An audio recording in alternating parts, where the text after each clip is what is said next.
मैं निकल रहा हूँ, बाय। दरवाजे से निकलते हुए राहुल ने कहा, जवाब सुनने तक का इंतजार नहीं किया। सुधा जब तक बाहर आई, कार गेट के बाहर जा चुकी थी। पल भर को वह झुंझलाई और फिर दौड़कर अंदर भागी।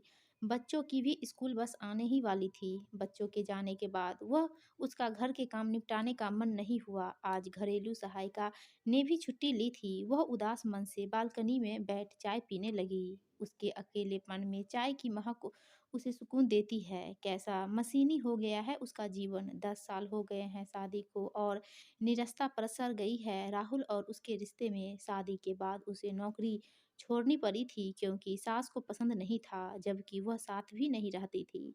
राहुल अपना बिजनेस बढ़ाने में लगा था और उसे उसके सिवाय और कुछ सूझता नहीं था। सही कहता है कि वह बिजनेस भी किसी नशे से कम नहीं होता।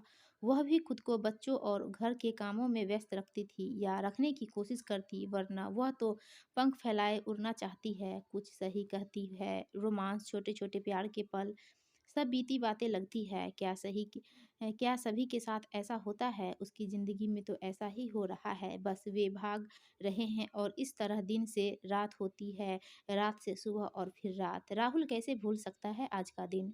पिछले साल भी उसी ने याद दिलाया था, इस बार नहीं याद दिलाएगी। कुछ दिन कुछ चीज़ें भूलने के लिए नहीं होती है, चाहे आप कितने ही व्यस्त क्यों न हो। शादी की सालगिरह भी भला कोई भूल सकता है? वह जानती है कि वह उससे बहुत प्यार करता है और उसके लिए तो वह उसके जीवन का प्यार था। लेकिन सारा दिन राहुल बिजी रहा, लेकिन उसे लगता रहा कि कुछ तो मिस हो रहा है उससे। दोपहर में उसके पास एक प्राइवेट नंबर से मैसेज आया, आज आपका बहुत आज आप बहुत हैंडसम लग रहे हैं। उसे बहुत हैरानी तो हुई, लेकिन प्राइवेट नंबर होने की वजह से उसने ज़्यादा ध्यान नहीं दिया। शाम को सुधा ने उससे कुछ नहीं कहा, सामान्य ही बनी रही। अगले दिन फिर एक और एसएमएस आया, मैं आपकी बहुत बड़ी प्रशंसक हूँ। आपने इतने कम समय में इतना कुछ हासिल कर लिया है। क्या मेरे दोस्त बनाना पसंद करेंगे? राहुल हैरान तो हुआ, पर उसे मैसेज पढ़कर बहुत खुशी भी हुई। वह जवाब देना चाहता था, पर प्राइवेट नंबर होने के कारण मन महसूस कर रह गया। ऐसा रोज होने लगा, एक मैसेज जरूर आता, भेजने वाली कोई महिला है, यह तो उसने अनुमान लगा ही लिया था।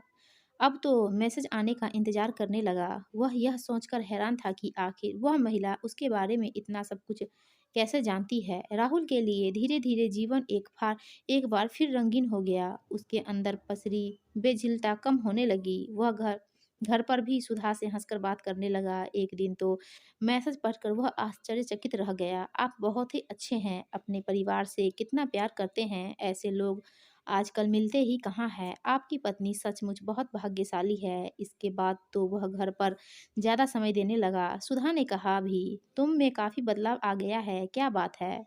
तुम बेझिझक मुझसे बात कर सकते हो। राहुल क्या जवाब देता, बस हंसकर टाल गया। वह उसे बहुत चाहता था और कभी उसे धोखा नहीं दिया था। कहीं किसी महिला द्वारा मैसेज आने की बात सुनकर वह कोई गलत अर्थ न निकाल ले। वह नहीं चाहता था कि सुधा को दुख पहुंचे। जो बात उसे चकित कर रही थी कि प्राइवेट नंबर से मैसेज करने वाली महिला को उससे कुछ नहीं चाहिए था। वह सिर्फ मैसेज के जरिए उससे चैट करना चाहती थी। उसने कभी फ़ोन भी नहीं किया, ना ही अपना नाम बताया या नंबर दिया। पहले तो उसे संदेह हुआ कि वह कुछ पैसे की मांग कर सकती है या उसे कोई काम होगा, लेकिन ऐसा कुछ नहीं हुआ।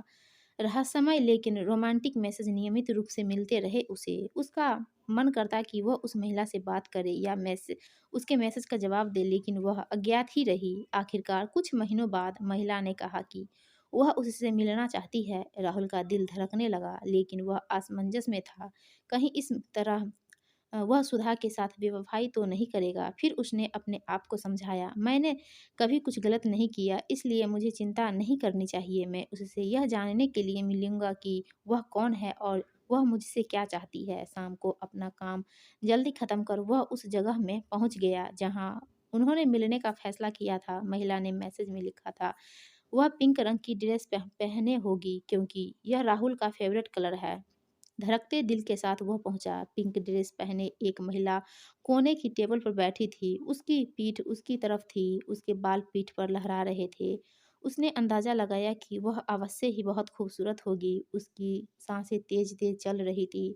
उसे ऐसा लग रहा था मानो पहली बार किसी महिला से मिल रहा हो। उसे सुधा के साथ अपनी डेट याद आने लगी। मन में ख्याल आया कि कितने दिन हो गए हैं उसे और सुधा को साथ घूमे, प्यार भरे पल बिताए। फिर ख्याल झटक दिया उसने, तभी अभी केवल इस महिला पर फोकस करना है। वह ठीक उसके सामने जाकर खड़ा हो गया। वह कुछ बोलने ही वाला था कि अचानक हड़बड़ा गया। सुधा वहाँ बैठी मुस्कुरा रही थी। पिंक रंग की ड्रेस में वह बहुत ही खूबसूरत लग रही थी। ओह! कितने दिनों बाद उसने ध्यान से उसे देखा था। केक सामने रखा था। Happy anniversary Rahul. बेशक उसे बीते 3 महीने हो गए हैं, लेकिन उससे क्या, मायने तो सिर्फ़ प्यार रखता है। मनाओगे ना अपनी मैसेज लेडी के साथ? राहुल ने सुधा को कुर्सी से उठाया और सीने से लगा लिया। दोस्तों, आपको ये कहानी अच्छी लगी तो प्लीज़ वीडियो को लाइक कीजिए, कमेंट कीजिए और हमारे चैनल को सब्सक्राइब